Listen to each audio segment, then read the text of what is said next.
తోటకూరతో దోస క్రిస్పీగా, హెల్తీగా, టేస్టీగా 10 అంటే 10 నిమిషాల్లో రెడీ చేసుకోవచ్చు.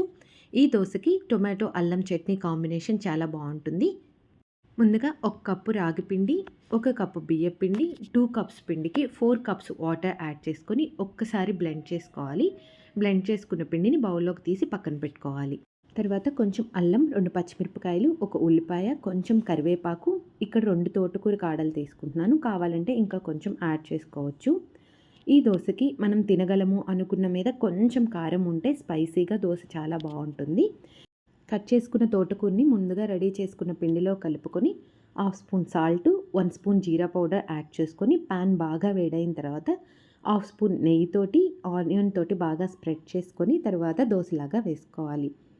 ఇక్కడ నెయ్యి కానీ, నూనె కానీ 1 స్పూన్ వాడుకోవచ్చు. మీడియం టు హై ఫ్లేమ్‌లో టర్న్ చేసుకుంటూ దోసని కాల్చుకోవాలి.